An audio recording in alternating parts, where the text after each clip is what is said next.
Hello and welcome to the first in a series of lectures on religious and cultural Armenian heritage.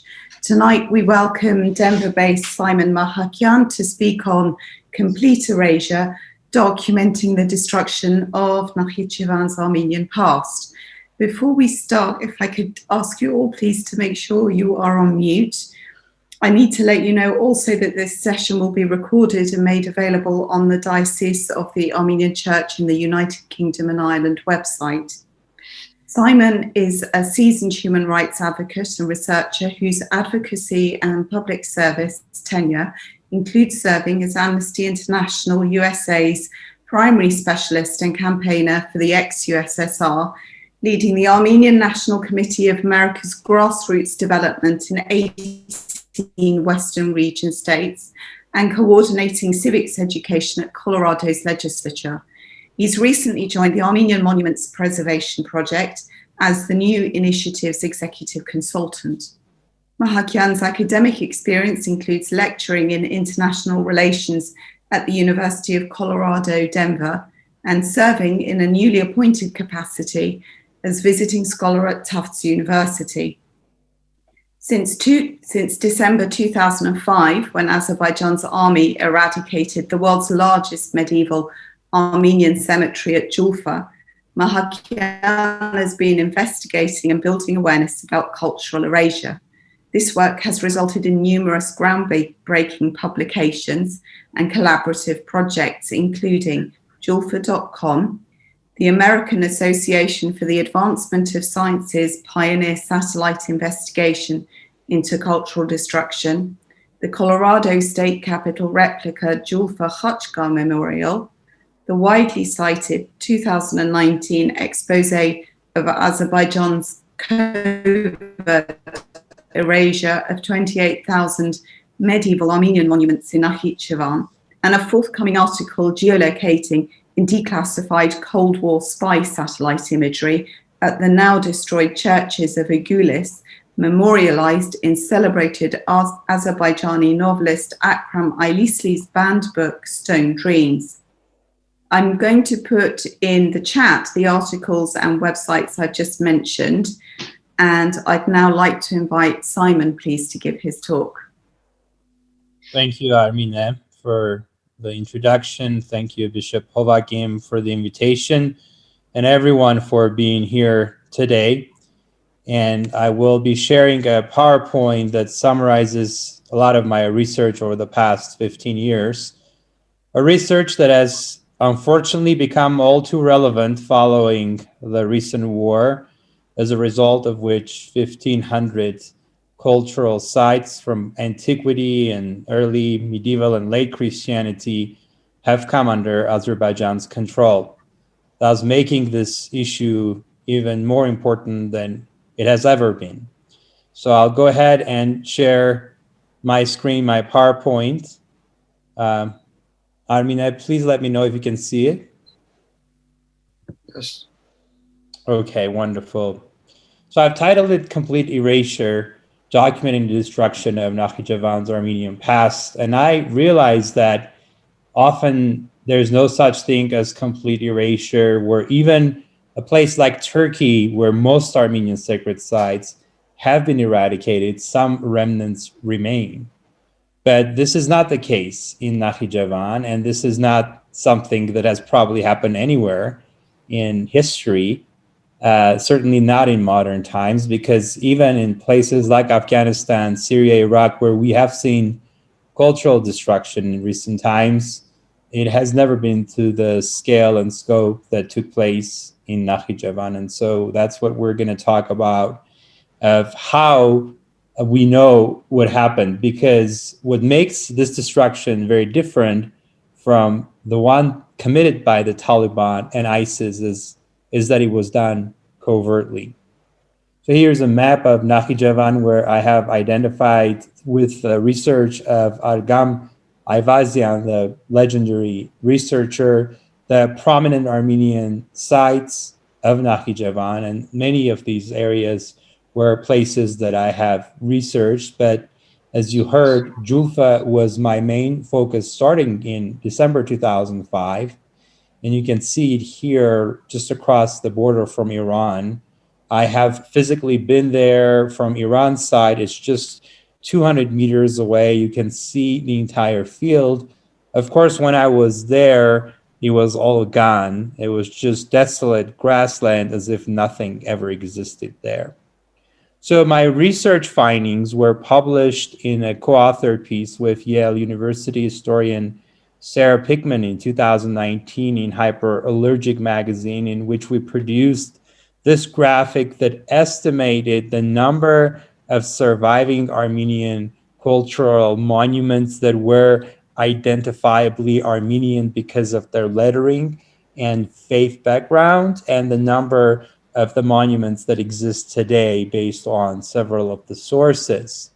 In 1964, Argam Ayvazyan, as a young man, started his investigations in Nakhichevan through photography, sketching, and visits, and leaving almost no stone unturned in documenting the history. And last time he visited in October 1987, and he enumerated approximately 89 standing churches that had their domes or most of their structure intact, although many more churches had existed in Nakhichevan historically.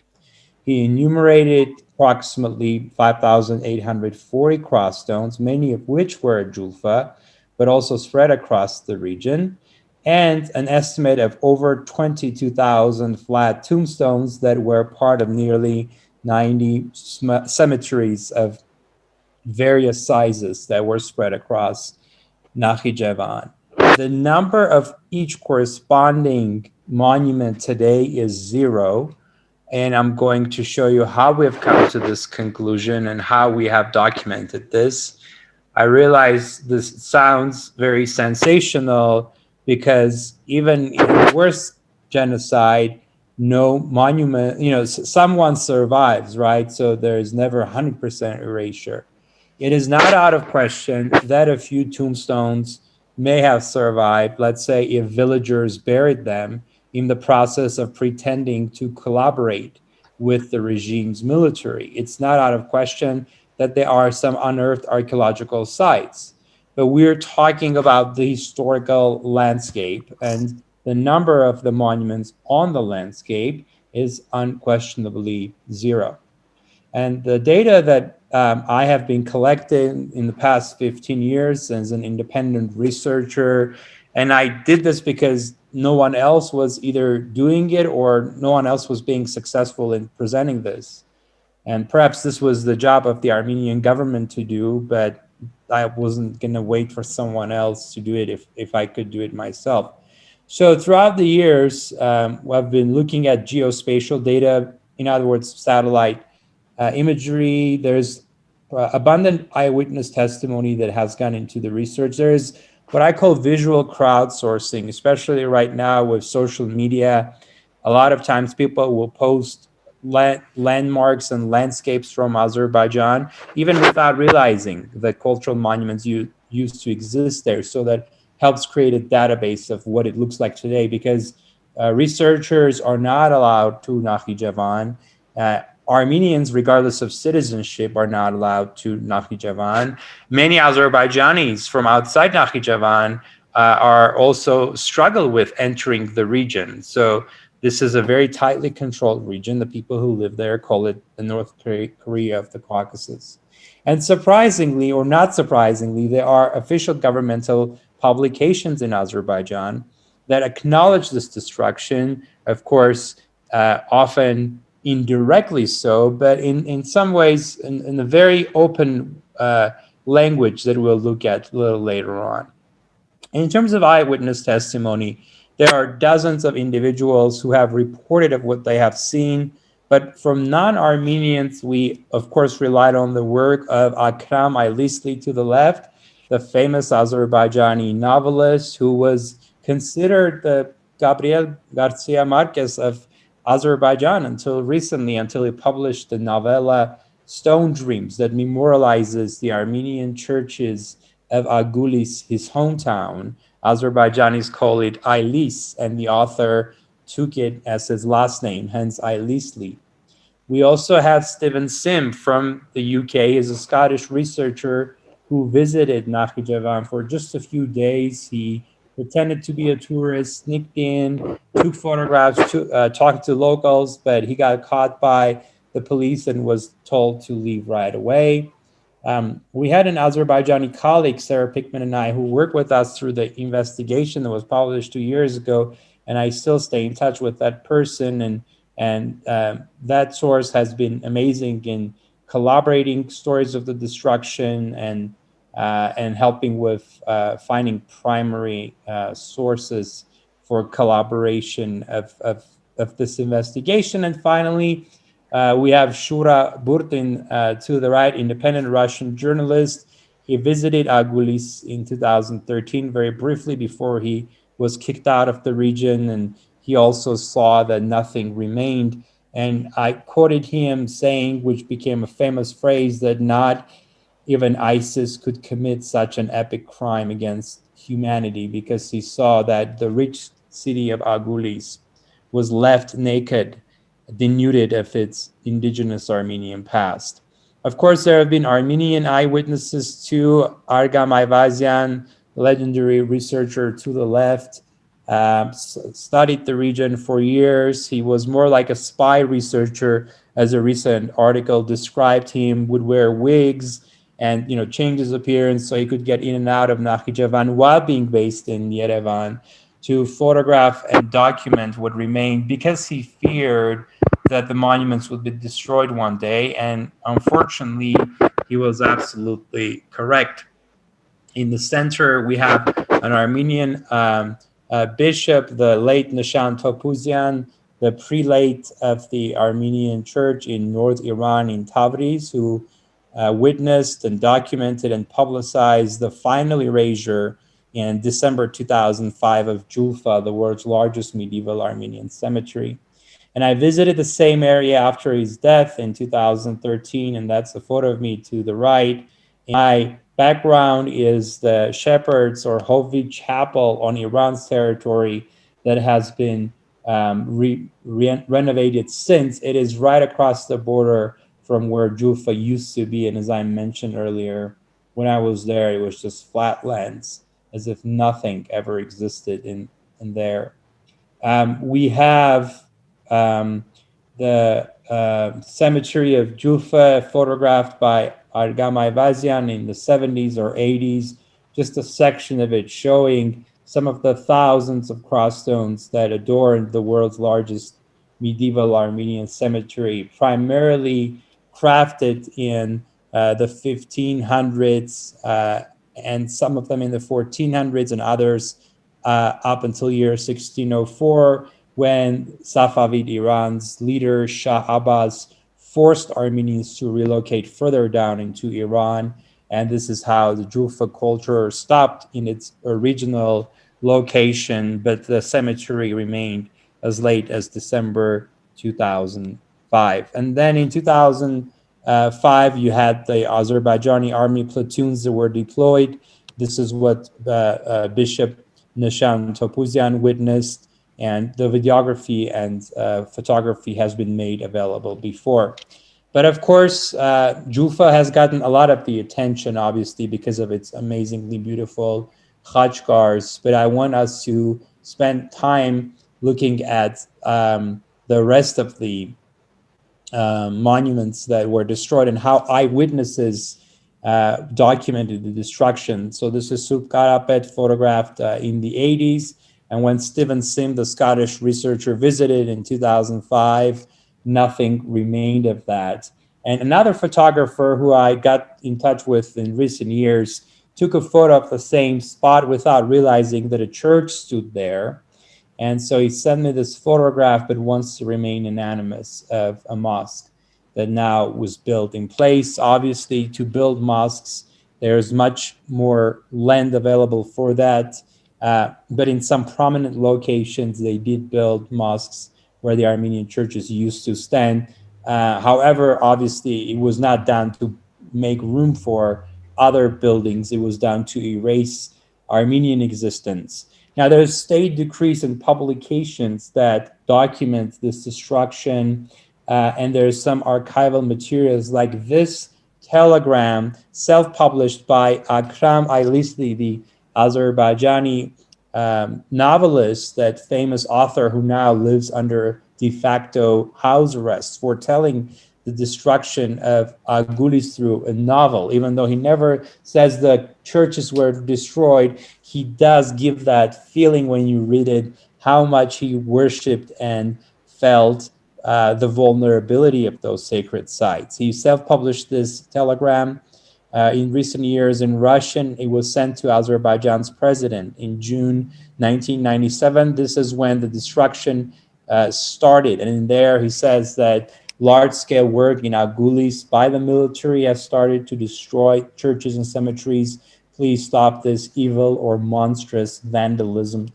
In Russian, it's literally monstrous vandalism, but we've translated it as evil vandalism to make it more understandable to English readers. So this is what helped reconstruct the start of the destruction, which might have been ordered in April 1997, actually April 20, 1997, by Heydar Aliyev, when he gave this order to create a committee of creating celebrations for a Turkic poem. All of this sounds incredibly harmless, and you may argue that this is no proof of destruction. But then when you look at subsequent reports that were published based on this order, they all seem to be obsessed with Nakhichevan, like the 1999 publication to the right that used the order by Heydar Aliyev as an excuse to have investigations of the toponyms across Nakhichevan. So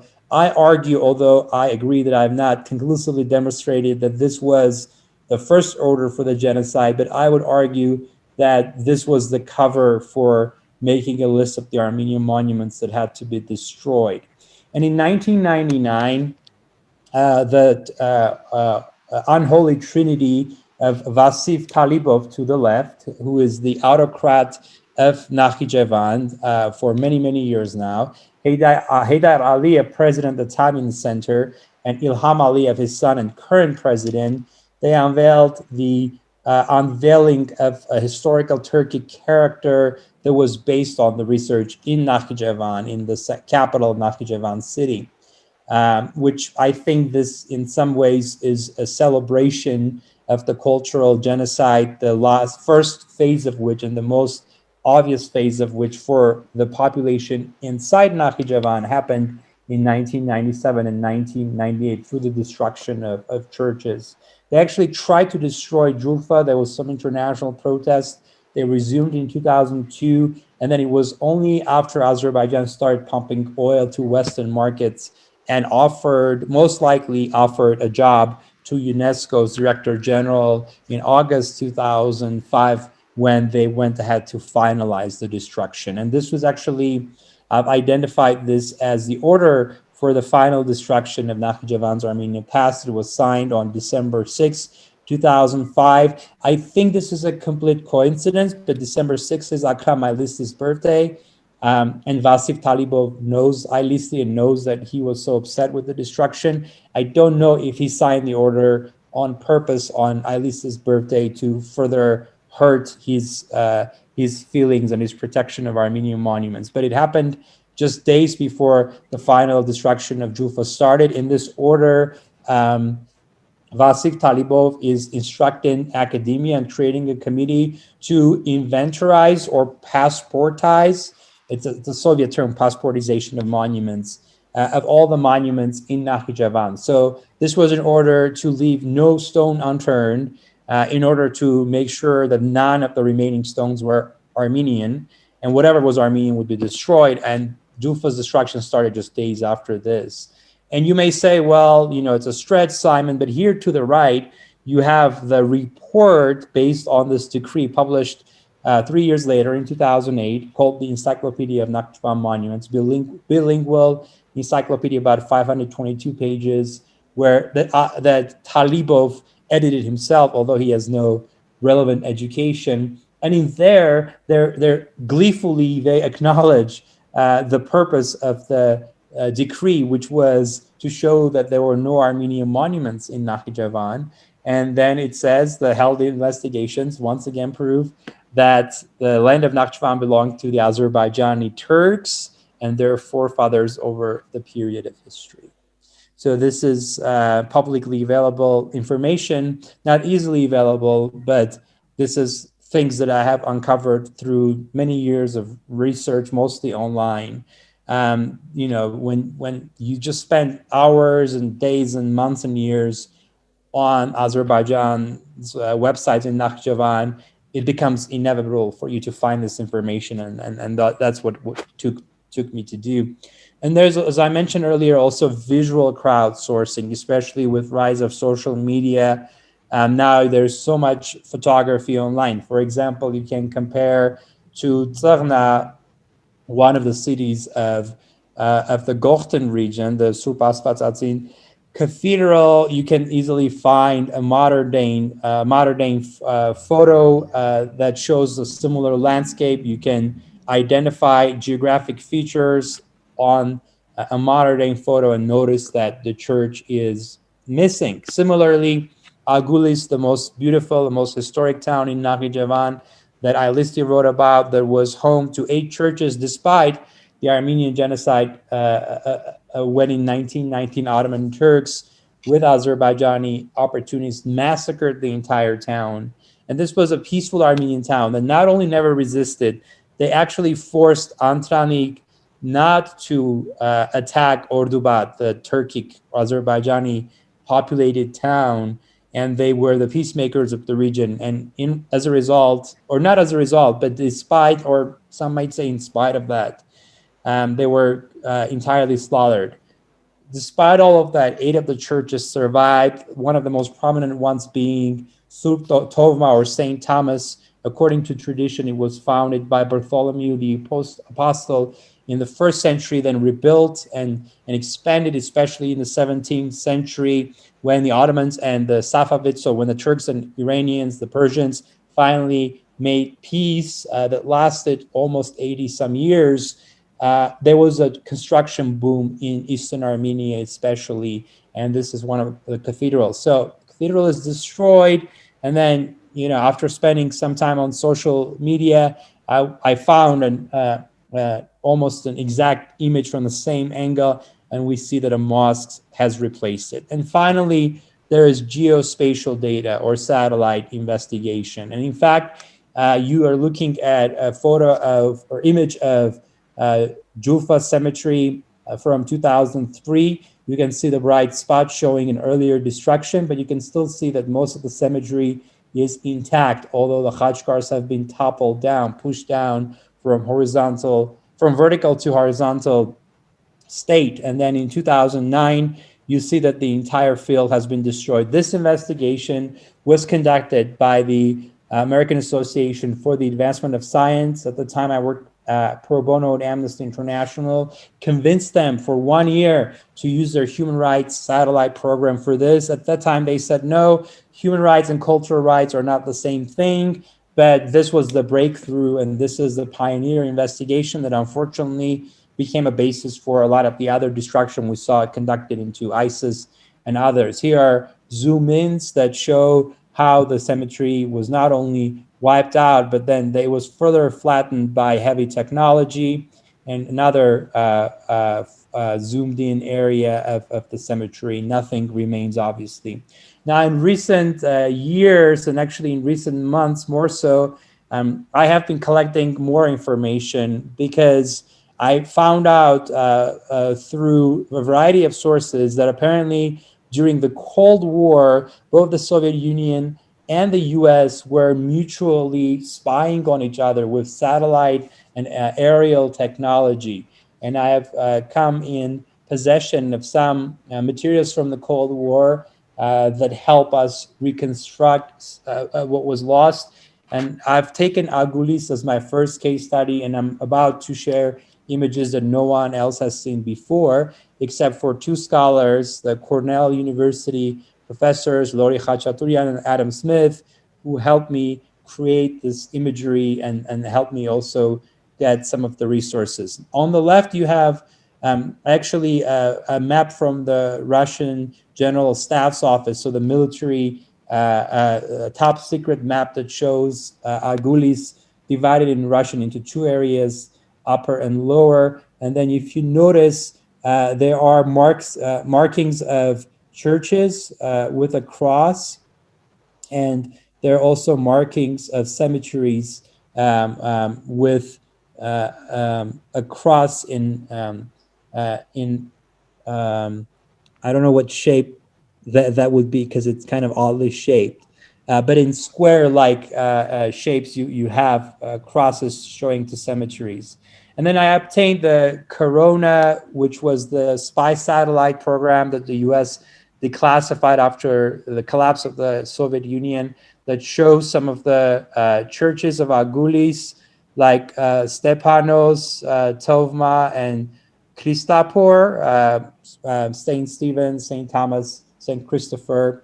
And actually, Lori Khachaturian and Adam Smith from Cornell, they have launched the Caucasus Heritage Watch Project, and they're using now satellite imagery to observe the changes that are taking place to the state of Armenian monuments under Azerbaijan's control. So they have more resources available, and they helped me actually get my hands on better satellite imagery that was also done by the US and declassified in recent years. And one of the images that is being publicized for the very first time, that's part of an investigation that I've been working on, is the majestic Saint, Holy Mother of God, Surp Asfatzatzin Great Hermitage, or Metz Anapat, the monastic complex that existed in the mountains of Agulis. You see that in the satellite imagery that's being released for the first time. You see the monastic complex, you see the church with the dome as in the 70s, and then you see the same view where everything has been flattened, but this is actually one of the areas where the Azerbaijani military struggled with the destruction, because you can still see the outline of the foundations of the monastic complex. Akram Ailisi writes about this in Stone Dreams. He calls it Istazin. So Astvatzatzin has been Turkified to Istazin, and he calls it Mecca and Medina for Armenians, because this was an important site of Armenian pilgrimages. If you have read the 17th century journal of Zakaria of Agulis, Zakaria Aguletsi, he talks about this church and how important it was for the local Armenians. Another important church, one of the 8 mentioned in Akram Ailisi's book about Agulis, was the Meydan Church, as he calls it, the center, the square church. This is Christapor, and you can see again that the church with its dome, the shadows of which are cast in satellite, has completely disappeared from the modern view. And again, the Cornell University professors who I referenced helped put the images together. And this church is really interesting because it also is very much connected to Zakaria Aguletsi, the merchant who wrote in his memoirs of the reconstruction of the church in the 1670s. In there, he writes that he actually commissioned a portrait of Mother and Son, Holy Mary and Jesus in there. And actually, Argam Ayvazian, the legendary photographer in the 70s, found that inscription on Sur Christopher and the commission art form. And it has the name of Zakaria mentioned in there as well. This is important because the churches and monuments are not just about the sacred structures themselves. They're about the people who worship that and worship them. Had the people been disappeared, if Armenians were long gone in history, the Azerbaijani government would have valued those churches, obviously, and preserved them, because they were the most beautiful artifacts in Nakhichevan. But instead, they see them as sources of fear, sources of Armenian existence that is not allowed in Azerbaijani nationalist circles.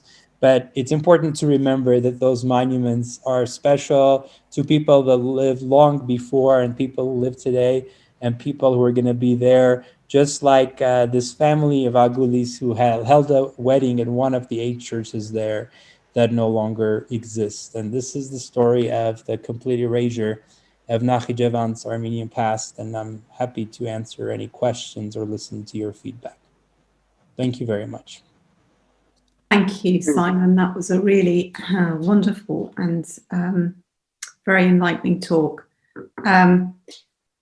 We do have some questions to start with, but I wanted to see if anyone would like to ask Simon a question. If you'd like to put your hands up in the, do you have that availability to do that on the screen, or if you'd like to put your question into chat. We have a couple of questions from Aram Melkonian. The first one is about the destruction of historic relics in Nakhichevan, which is well documented. He's asking, what form of justice can Armenia expect to receive against these crimes?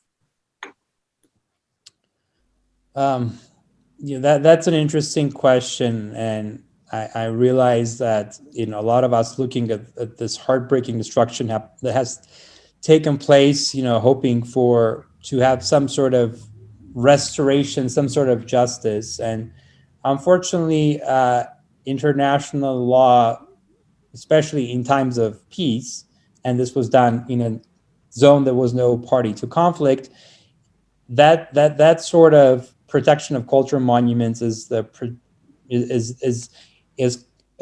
volunteer effort on behalf of states. So Azerbaijan can choose to destroy cultural monuments that are on its territory and not face international repercussions. It's different under international law for conflict. You're not supposed to do it during conflict, but there's not much legislation in terms of treatment of cultural monuments. That's just, but Azerbaijan's national constitution says that all cultural monuments have to be protected. So this was certainly a violation of Azerbaijan's national constitution. You might say, dictatorships don't care for constitutions, but that might be an angle. And I know there's a lot of questions about UNESCO in general, but UNESCO is a forum of member states who come together.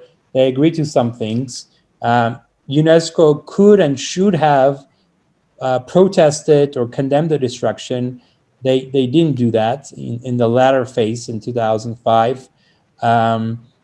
But going back to the sense of justice, I mean, I think in my view, what I'm doing is, for me, justice is making sure the story is told, because like with the Armenian genocide, this destruction has been denied by Azerbaijan with the argument that the monuments never existed to begin with, right? Because the intent is to erase their historical presence.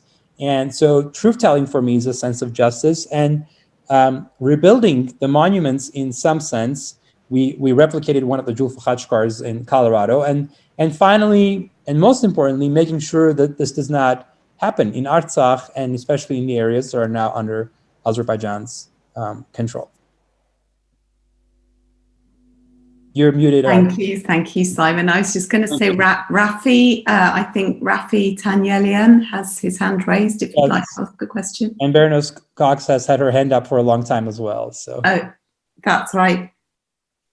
Rafi, yes. Or Baroness Cox? Oh, I'll let Baroness Cox speak first. Well, thank you. I was just going to say the same for you. Just thank you very much for that incredibly powerful and convincing presentation. And we all know what happened in Nakhichevan, but to see the reality just brings the pain alive. And my question really comes back to the present day. I'm sorry about that. But I was in Artsakh during the recent war. And as we know, since that war, since the ceasefire, at least one church has been completely erased in the same way as Nakhichevan. And there are photos of a Zerisot on top of the church, and now a completely flat area with no church left. What can the international community do? The Armenian diaspora, parliamentarians who care about these things, what resources do we have? Who can we return to stop Azerbaijan continuing this erasure with impunity? Because otherwise it will continue, and all the treasures spiritual treasure of Artsakh will also disappear, and that cannot be allowed to happen. What is the advice for those of us who care? Thank you for, yes, the question and your remarks. For me, the ideal scenario would be for, which is probably not very realistic, but the ideal scenario would be for the UN Security Council to pass a resolution that mandates ongoing monitoring of cultural monuments by UNESCO or another international body that are on the territory of Azerbaijan. Because as a sovereign country, otherwise, Azerbaijan has the right to refuse any monitoring, and the only infrastructure that can override that is a UN Security Council resolution. I don't know if that will happen, but I certainly think that that should be on the agenda. If you want to look at more lower hanging fruit opportunities to save the monuments, another important aspect is keeping the international attention on the issue, which is why, despite its terrible reporting that the BBC has done on Armenian issues in its history, I was happy to see them document and publicize the disappearance of a church. Of course, that church is a modern church that does not have the same historical value that the medieval monuments have, but it just shows Azerbaijan's determination. I mean, they take back lands that they've been calling, occupied for years, and the first thing they do, they invest in wiping out a church in a way that no one could tell that it was there in the first place. So it just shows their determination to erase any Armenian memories. And obviously they won't do the same thing with the better known monuments right away. But it's important to keep in mind that the erasure of Nakhichevan's past, it was not an overnight thing. There were many factors that went into it, but the biggest factor was the regime's hatred for Armenian antiquity that started back in the 50s with revisionism that called the monuments Albanian or whatever. And so it's a long process. So that, just because we may not see Azerbaijan destroy the amazing Armenian cathedrals that it has control over today, doesn't mean it's not destroying the smaller churches or the khachkars. And even if they take their time with those, we have to keep an international attention to keep this story in media. So that's really one of the few ideas that comes to mind. Another one is to start a movement of Armenian pilgrimages, which was a big thing in the 17th century and in other times in Armenian history, where Armenian communities would go and have physical presence at Armenian sacred sites. And this might be controversial because, when people go to Akhtamar in Turkey, in Van, some say you're helping Turkish tourism, you're helping Turkey's budget. But I think we as an Armenian community and allies of the community have to prioritize preservation of monuments. And I say it, leave no stone unturned, whatever it's going to take. But keeping it in the news is probably the best and easiest thing we can do. So opportunities like this to talk about what happened in Nakhichevan is just one way of doing it.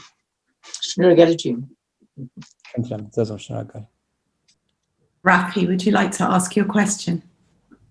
Oh yeah, hi Simon.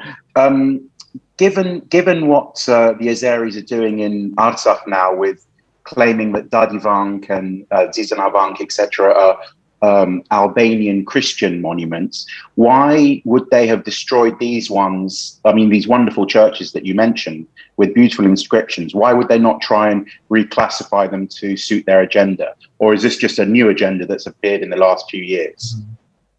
That's a great question, Rafi. And as I mentioned very briefly in my talk, had Armenians not existed, Azerbaijan would have loved to preserve those churches. But no one buys the Albanian theory. Like, no one truly, maybe some ordinary Azerbaijanis buy the propaganda, but the propagandists don't believe in the propaganda themselves. So it's a cover story. It's not, people say it's appropriation. It's not appropriation, let alone appreciation. It's just a short-term status until the next opportunity will be available for destruction. And because starting in the 50s, all the churches in Nakhichevan, as you're alluding to, were classified as Caucasian Albanian. And yet that did not stop their destruction. And unfortunately, if the Caucasian Albanian theory, if they really believed in that, and that was like the key to save the monuments, if I knew Dadivank would survive for another 2,000 years and will be classified as Caucasian Albanian, I hope Bishop Hovakim will forgive me, but I wouldn't be too upset. I would be fine. Let it be. Let's call it Caucasian Albanian. But that's not a solution. That's not the goal. The goal is destruction. And the first thing in the process of destruction to say this has nothing to do with Armenians, and then destruction will follow. I'm just talking about the current mindset of the Azerbaijani government. Maybe there'll be democracy in Azerbaijan. Maybe we'll live better times. But there are no signs that will give us any sense of hope. Of that. So to summarize my answer, the Albanian theory, the propagandists don't believe in that theory. So it's not a good faith propaganda. It's not a good faith thing. It's mirror propaganda. They're mirroring the Armenian narrative because our narrative is we're more ancient and we're better than you, which is a terrible narrative. It's a very unhealthy narrative. We have to find a better way of talking to Azerbaijanis. It hurts us. It doesn't help us. But that's what the Azerbaijan and Georgians are part of the problem too, because we talk about in terms of antiquity as making us better than our neighbors. And so Azerbaijan mirrored that, which sounds silly, but then took it to a crazy extreme and started this violent destruction. And so there's, I can talk a lot more about self-criticism of what we can do, but I want you to get more questions before I go on a longer rant. I was just going to say, Simon, before you do, perhaps I think Ara Krikorian has a question to ask. Ara, are you there? I think Ara wanted to ask a question that says, what about the videos that were taken live during the destruction several years ago? Will these be used as part of your evidence? Well, certainly if there is going to be some sort of an international tribunal or a court case, they can certainly be used as evidence. I personally applied to the European Court of Human Rights as a dual citizen of the US and Armenia, which allows me as an Armenian citizen to do that. I tried to sue Azerbaijan, but they said I had no standing because I don't have a personal connection to one of the graves that was destroyed. And an Armenian organization called Western Armenian Council or something like that also sued, and they're also denied a lawsuit based on standing. So there is a chance if Armenians who descend from Jura or Julfa can show that they were directly linked to the monuments that were destroyed there, that they could have an international lawsuit, at least to maybe name and shame Azerbaijan, and in that way to stop further destruction. But I'm not aware of anyone who's done that. I've certainly spoken to some families who descend from Jura, and there's so many of them across the world. And I just think it's going to take a lot of effort for an organization to bring everyone together and have a court filing. It's certainly something that can be and should be pursued, but no one has had luck with it so far. Thank you, Simon. I think there are a couple more questions in the chat, I think from Cedric and from Rosanna. And from Christina Campbell. I don't know which one of you would like to go first. Would anyone like to ask a question? It's Chirangirian briefly. I don't know if you can hear me. I'm having problems with that video and microphone. I primarily want to know what's UNESCO's stance, but I think you covered it already. And is it any possibility that your great study and this presentation is broadcasted by the major media channels? So the question, yeah, I mean, I'm always available to interviews. I mean, I often appear, typically quoted in international media. Le Monde interviewed me last week. Hopefully, will come out, and I've certainly, made myself available, but I don't think there's much interest in this subject. It's a very one-sided story because Armenia has no motivation to destroy Islamic monuments. In fact, it just would be a terrible thing to do from so many levels, and I'm glad Armenia hasn't done that, and there will be no reason. But journalists like both siding the story, and obviously there is huge tragedy in the destruction of the cities of Aghdam and Jebrail and Fizuli that were under Armenian control, but there was a different context and there was no deliberate intent on part of Armenians to erase Islamic heritage from the region. And unfortunately, sometimes it can be tough to tell the story in a way that people don't think you're being Islamophobic by just blaming one side of gone after churches. That's why I heavily emphasize, the righteous Azerbaijani voices, like Akram Aylisti and so many others who have protested this destruction, because this is not about just Armenian or Christian heritage. This is shared heritage that should be valued and preserved for everyone in the region. Thank you, Simon. So before I hand over to Bishop Hovakim, who would like to say a few words, would anyone like to ask a last question before we I'm Christina Campbell, and Hello, just Christina. to say to Simon, I think I wholeheartedly agree with your thinking, and I do believe I've put a kind of in the chat. I mentioned that I've contacted an old colleague of mine, Professor Peter Stone, who's at Newcastle University, and he couldn't come to this lecture, but he hopes to come to one or two of the next ones. And he's a representative of the Blue Shield organisation and also works with UNESCO. And his sphere of interest and work is exactly what we're talking about, the destruction of our cultural heritage. So I think I agree with you that perhaps, unfortunately nowadays, so much depends on how you put a story across, how you put facts across, and you need to be able to draw people in, to highlight and draw people in.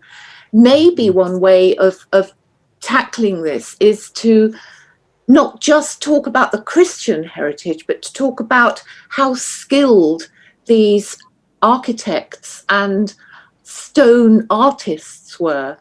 And maybe by that, there's some way then of linking through with the wider heritage in the Caucasus region. Does that make sense? To see it as part of because I think you have to find something to hang this hook on, to get more publicity, to raise awareness. Yes, I mean, a part of me, would wonder if destruction of 28,000 monuments isn't going to do it, if there's any angle we would use it, if that's going to work. But another part of me agrees. Yes, I mean, my latest publication is called "Can Islamic Shrines Connection to Armenians Transform Azerbaijani Politics of Erasure?"